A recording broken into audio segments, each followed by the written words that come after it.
again, your neighborhood blue coal dealer brings you the thrilling adventures of the Shadow, the hard and relentless fight of one man against the forces of evil. These dramatizations are designed to demonstrate forcibly to old and young alike that crime does not pay.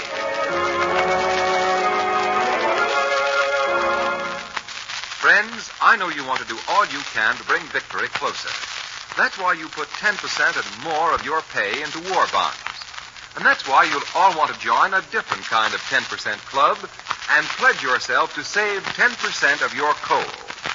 You know, coal has the tremendous job of keeping our war plants up at peak production. And besides, coal must keep our railroads running, provide energy to produce electricity, and keep countless other indispensable wartime activities moving. You can start doing your share in conserving coal this simple way. Hold your fire. Hold off starting up your furnace as long as you can. Remember, if everyone will do this, thousands of tons will be saved. Normally, we burn about 250,000 tons of anthracite per day for heating. So if we all save, we will be well on the way towards that all-important 10% saving of wartime fuel. The Shadow, mysterious character who aids the forces of law and order, is in reality Lamont Cranston, wealthy young man about town. Several years ago in the Orient, Cranston learned a strange and mysterious secret. The hypnotic power to cloud men's minds so that they cannot see him. Cranston's friend and companion, the lovely Margot Lane, is the only person who knows to whom the voice of the invisible shadow belongs. Today's drama, The Crystal Globe. Look closely into the crystal globe, Neil Redmond. Look deep into its murky depths. What do you see? Well, I see nothing of it. Look deeper, my friend. Concentrate. The eyes are but the windows to the secret within. The picture is there to see, and it is plain. Well, tell me, Ahmed, what do you see? What I see is not good, Neil Redmond. What I see is misfortune. Misfortune? Yes. But tell me, Ahmed, I've got to know. I see a man. A tall man with blonde hair and blue eyes. He is holding your wife in his arms at this very moment. It's Anderson. Charles Anderson, my lawyer. The picture has faded, Redmond. But now, another has come in its place. Another? Yes. I cannot give you the details because the second picture is blurred. But this I can tell you, Redmond. Yes, Ahmed. You are going to kill yourself. I am going to... Ahmed, what are you talking about? I think I have made myself clear. Oh, you're joking. There must be some mistake. No, my friend. There is no mistake. But how? What? Ahmed, listen. Try to see that picture clearly. Try to see. It's too late, Redmond. The picture has faded. It is no use looking any further. Well, you lie, Ahmed. Do you hear? You're a charlatan. A fake. I've a good mind to report you to the... Oh. Yes, Redmond. You were saying? That's nothing. Doesn't matter. You're acting very strange, my friend. Eh? Strange, yes. I'm on edge, I guess. Yes, I do hear it. You hear what? A voice. Indeed? Yes, a voice, I tell you. I've heard it 3 or 4 times now. There it goes again. It again. It's pounding inside my head. It's beating against my brain. Why doesn't it stop? Why doesn't it stop? Too late, my friend. Only death can stop it now.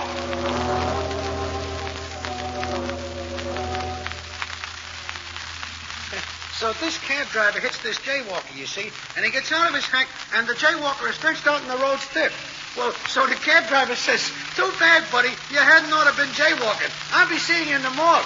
So the stiff, the dead guy, you understand, mister, he opens one eye and he says, okay, cabby, but don't kill yourself to get there. What? What did you say? Why, I said, I guess... Hey, I don't get it. What was what I said?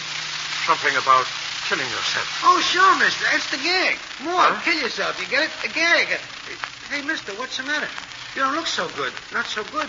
Kind of pale. Like you had the pip. Driver, if you'd pay more attention to the road and less to what I look like, There it goes again. There what goes? That voice. Voice? What voice? Driver, Yeah? do you ever hear voices when there's no one else around? Oh, sure. I hear them all the time. All the time. Hey, what am I saying? How can you hear a voice when you're alone? Unless you're talking to yourself, you're talking. Hey, look, mister, if I may presume to advice... What? If I may presume to advice, maybe you ought to see a psychiatrist. You know what I mean. Get your head examined. Yes, I'll be all right, Driver. I guess. It's gone now. Well, here you are. Kensington Apartments. Yes, here we are. Oh, how much do I owe you? 6 bits, 75 cents. Just a moment. I'll see if I've got the ticket. You better go in and take it easy, mister. I think I'll be all right now, Driver. I feel much better. You're going to kill yourself. Hey, mister, you forgot to pay me. Hey, come back here and pay off. 6 bits. I ain't hauling no deadbeats today, not today. Hey, come back and pay off.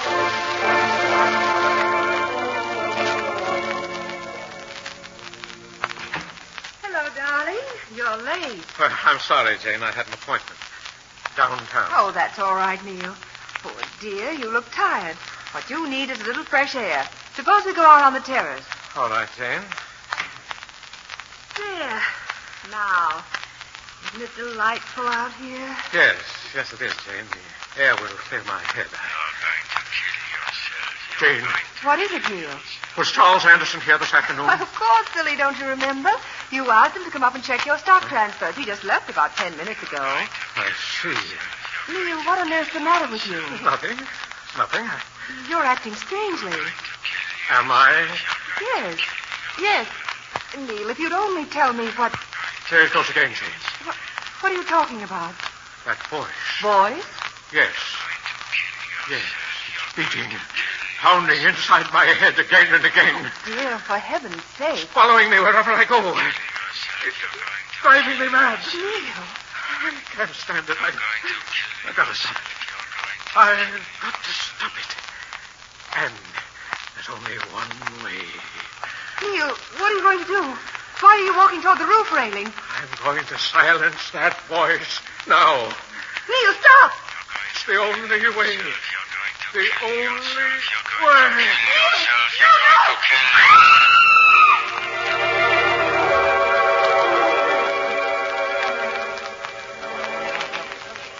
So I am standing here in front of the apartment waiting for this here deadbeat, Mr. Cranston. I'm waiting for this deadbeat, you see, to come out, when all of a sudden he does. But from the roof. Landed in the street right next to my hack he landed. Oh, Shrevey, how horrible. Oh, to my dying day, I will not forget it, Miss Lane. To my dying day. Come on, let's have a look. Why, it's Neil Redmond, the banker. Oh. Hey, Mr. Cranston, he ain't quite stiff yet. Lamont, he's trying to say something. Yes. What is it, Redmond? What is it? Ahmed was right. He said I would kill myself. The voice that beat in my head tortured me. Now it's gone. Now it's gone.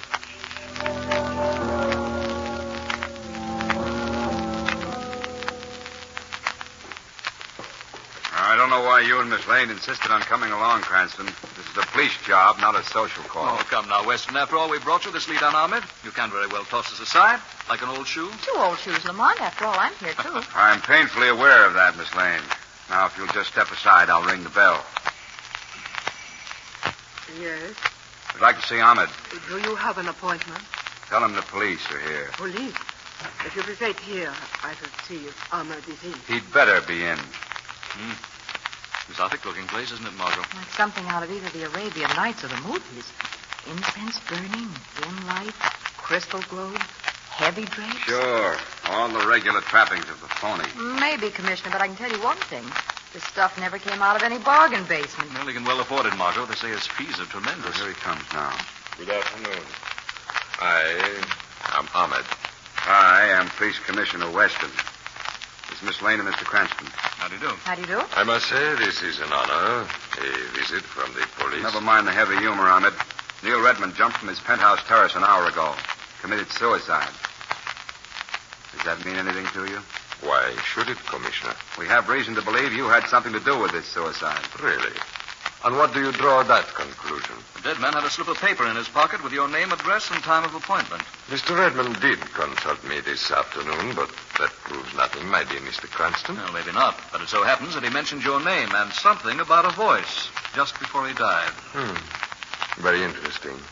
But it proves nothing. He also said that you knew he was going to kill himself. Excuse me, Commissioner. Miss Lane, Yes? does something interest you in that other room? Why, no. I was just admiring your drapes. Thank you. But I would rather you admire them another time, if you don't mind. Why, no, I don't mind. Now, Commissioner, you were saying... I said you knew Redmond was going to kill himself. Yes, that is true. Just how did you know, Ahmed? I have occult power, Mr. Cranston. I can foretell the future. I suppose you saw Redmond's death in your crystal globe. Precisely, Commissioner.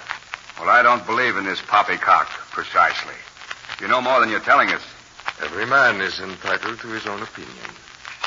Now, if there is nothing else... Not at the moment. But I warn you, don't try to leave town. We may want to see you again. I will be here. Good day, Commissioner. Phew. I've got shivers running up and down my back. Lamont, Commissioner, did you notice Ahmed's eyes? Yes. They were dead, lifeless. Like the filmy eyes of a snake. No color or light. Whew. Commissioner, it gives me the creeps just to look at them. Well, I'm not interested in the fellow's eyes, Miss Lane. I'd just like to know how he ties up with Redmond's suicide. We really haven't got a thing on him. That's true, Cranston. And I'm convinced that fellow's a phony. Yes, he's clever, too, Commissioner. Clever and dangerous.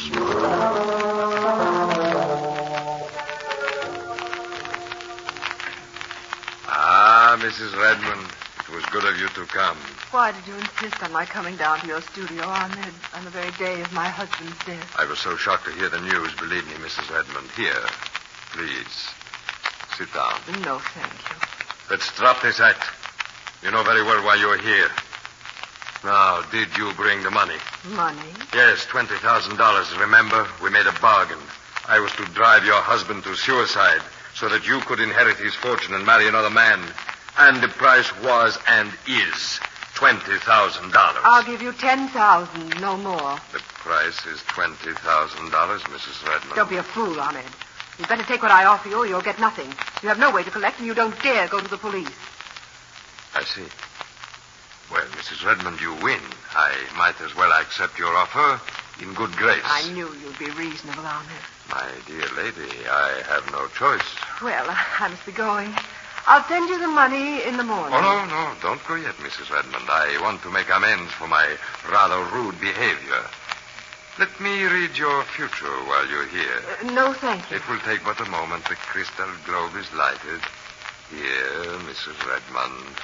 Look into its depths. No. Look deep into its depths, Mrs. Redmond. No, I won't look. Oh, yes, you will. You cannot help yourself.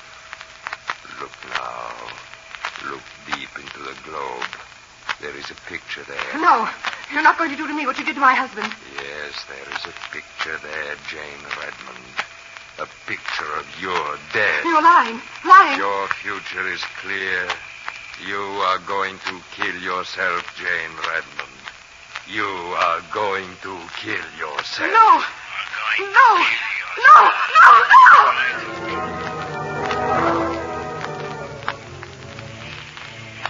Now, ain't that just like a woman right in the middle of rush hour traffic and she don't look left nor right? Hey, lady, be careful. You want to get killed?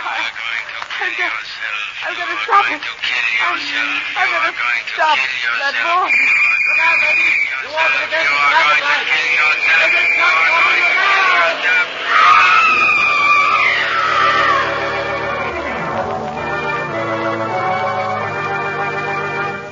Friends, your patience and cooperation in ordering coal is so necessary this year.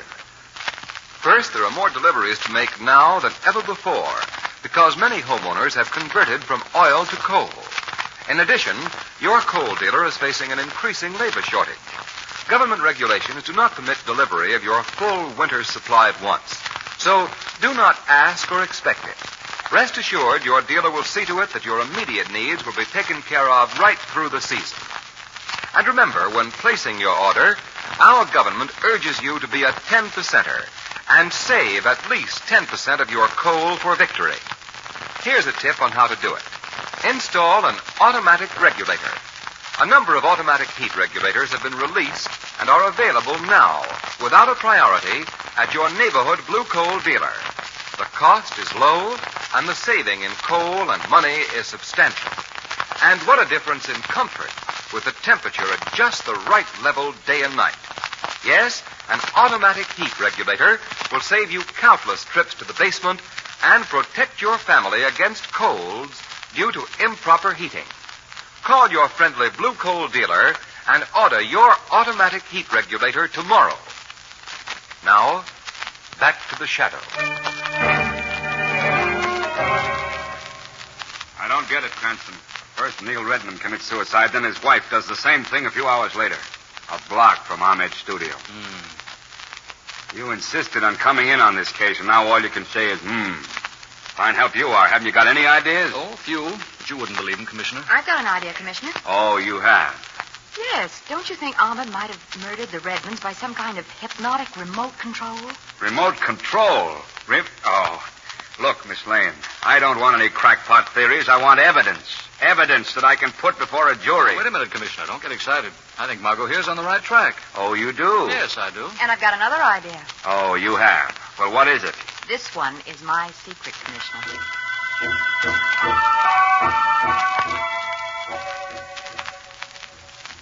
I came back to look at the drapes you have here in the studio, Ahmed. They're beautiful. Thank you, Miss Lane. Oh, I'm so sorry I spoke to you so sharply the last time you were here. Oh, I didn't mind. Now then, what can I do for you? Well, I'm doing my house over, and I'd like to get a set of these drapes, if it's at all possible. Well, Miss Lane, you see, these drapes are imported from Iran. Oh. Naturally, with the war, I'm sure you understand, Miss Lane. Oh, of course. I knew there'd be a catch somewhere. Well, I must be going. You've been very kind. Oh, just a moment, Miss Lane. Yes. While you're here, why not let me tell you your future? I don't mind if you do. I don't know whether I could pay your fee, though. For you, there will be no fee. Here, sit here, Miss Lane. Thank you. Now, look into the light of the crystal globe. Look deep. What do you see? Nothing. But you know, I have the strangest feeling. I see nothing, and yet I can't look away. Look deep, Miss Lane. Look deep into the crystal globe. This is the first time I've had my future told.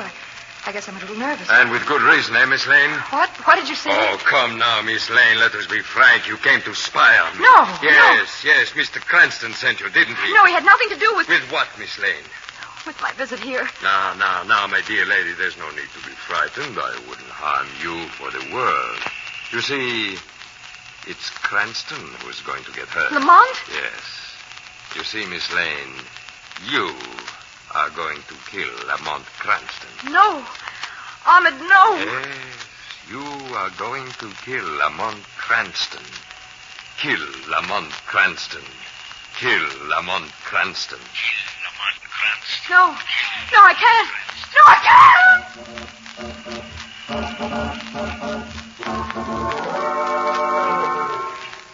Goodness, what a crowd on the subway platform, Lamont. Margot, what about Ahmed? The subway idea of yours was a good one. For once, we'll get to the theater on time. Besides, I love subways. Margot. Yes, Lamont. The last hour I've been trying to get you to tell me what happened at Ahmed's, and for the last hour you've been studiously avoiding the subject. Now then, my lady. Well, the fact is, nothing happened. Nothing? Nothing. Didn't find out a thing. That's why I didn't want to talk about it. No, this man Ahmed's too clever to tip his hand. Now, hello, here comes the Uptown Express. Yes, we'll be lucky to get in. With this crowd. Well, maybe a little of my old football training will come in handy now. Lamont, Kill Lamont Cranston. The voice again, the voice. You say something, Margaret? No, nothing. Kill Nothing. Lamont Cranston. Kill Lamont Cranston. Kill...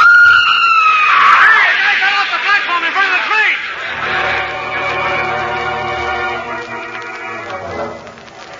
All right now, mister?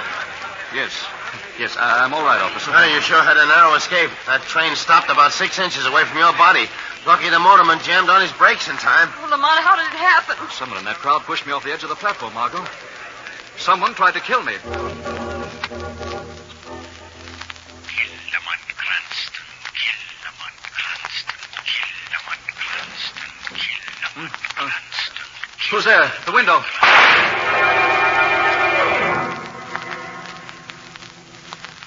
This is the second attempt on my life in 24 hours, Margot.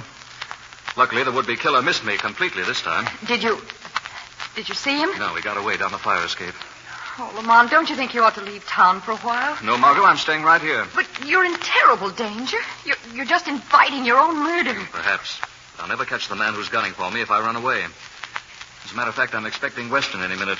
He's going to take that bullet back to headquarters for study by a ballistics expert. Lamont, Lamont Cranston. Something wrong, Margot? Lamont Cranston. Oh, no. Kill Lamont Cranston. Kill No, I'm all right. Cranston. Have you got the bullet that was fired at you? Yes, it's over here, buried in the wall. See, just above the table lamp. Lamont Cranston. Hello, Cranston. Hey, Blaine, what are you doing with that knife? Cranston, look out! Margot. Have you gone mad? Here, give me that knife. You turned around just in time, Cranston. Margot. So it was you who tried to kill me. But why? Why? I'll tell you why, Cranston. She's gone crazy. And we've got just the right place for people like that.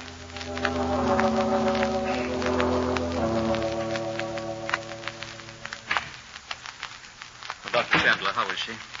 In all my years as a specialist, I've never seen a stranger case. It's evident that Miss Lane has gone mad. She babbles about hearing a voice constantly. Well, Cranston, that settles that. Doctor, did you say she keeps hearing a voice? Yes, it seems to be an obsession with her. I see. Neil Redmond heard a voice, too. What'd you say, Cranston? Nothing, Commissioner. Nothing. No, wait a minute. Where are you going? I'm going out, Commissioner, to take care of a little unfinished business.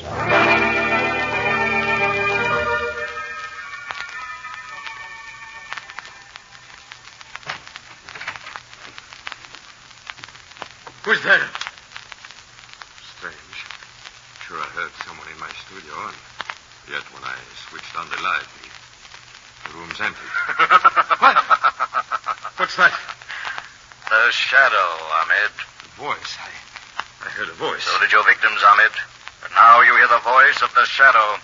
I cannot see you. No man has ever seen me. Only the guilty fear me. The voice of the shadow is the voice of justice, my occult friend. What do you want from me, Shadow? A confession of your crimes. I will confess nothing. I know nothing. Indeed, Ahmed. You have no knowledge, I suppose, of the little electric machine concealed under your crystal globe? You know that? Yes, Ahmed. I went over your whole establishment during your absence. What is that machine, Ahmed? A little invention of my own, Shadow. That machine illuminates a crystal globe with a deadly light called theta light. Theta light? Yes, my invisible friend. This light paralyzes the onlooker's brain through the nerve centers of the eye. I see. From that point on, the brain will hold the last normal conscious impression of the onlooker, the last words I speak. The brain magnifies these words, makes them a driving impulse to the subject. Yes. Clever, Shadow? Fiendishly clever. Thus you drove Neil and Jane Redmond to suicide and drove Margot Lane to make several attempts on Lamont Cranston's life. Yes, Shadow. And now I'm going to drive you to your death. Invisible. Ahmed, that drawer is empty. Empty? Yes. It was thoughtful of you to protect your own eyes from the theta light by wearing polarized crystal lenses, to which the deadly light could not penetrate. You could look on in perfect safety while your victim's brain was paralyzed. Those lenses, where are they? I'm wearing them now, Ahmed. You wearing them? Shadow, what are you doing? Look deep into the crystal globe, Ahmed. Look deep. I can't take my eyes away. I can't. Shadow, turn off the machine, I beg of you. Turn off the machine. Try to make a murderess of Margot Lane. You poisoned her brain with a theta light. Turn it off, please. Not until you give me the antidote, Ahmed. I tell you. The antidote, Ahmed. All right, I tell you. There is only one cure. The subject must be kept in total darkness for at least a week. And then the brain will rally and come back to normal. Shadow, now turn off the theta light. In a moment, Ahmed. But first you're going to confess your crime to the police. You're going to confess your crime to the police.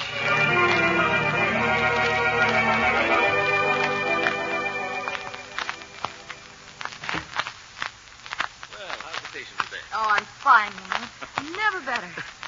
Well, what's so funny? Well, it's Commissioner Weston, Margot. I've just come from headquarters. I haven't stopped laughing since. Why? What about him? There's a little baffled, you might say. He just can't figure it out. This fellow Ahmed walked right into his office and gave himself up. Spilled the whole story right in the commissioner's lap. Just like that? Just like that. Oh, poor Weston. Moves into the electric chair, and along comes one who practically insists on sitting down in it. I don't blame him for being upset.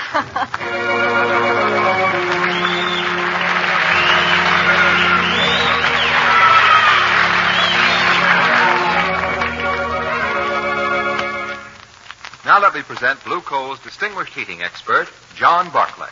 Thank you, Ken Roberts, and good evening, friends. Most people want to conserve fuel. So this evening I'm going to tell you 3 easy ways to save coal. First on the list, of course, is a clean furnace. That's most important. A clean furnace is usually an efficient furnace. As a matter of fact, you may save up to 25% of your fuel bill this year by cleaning your furnace now. So put your heating plant in good working order. Second, if you haven't storm doors and windows, by all means try to obtain them. The added insulation and protection from double doors and double windows will result in your saving a very substantial amount of heat that otherwise would escape. And that means saving coal and money, not only this winter, but in years to come, long after the storm sash has paid for itself. Third, be sure to weather strip around doors and windows. Felt weather stripping is available and is inexpensive. It's also very easy to tack on.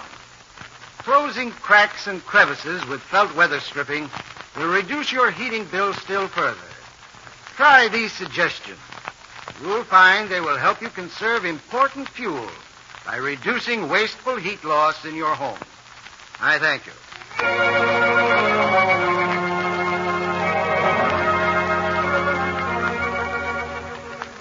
The Shadow program is based on a story copyrighted by Street and Smith Publications. The characters, names, places, and plot are fictitious. Any similarity to persons living or dead is purely coincidental. Again next week, The Shadow will demonstrate that the weed of crime bears bitter fruit. Crime does not pay. The Shadow knows.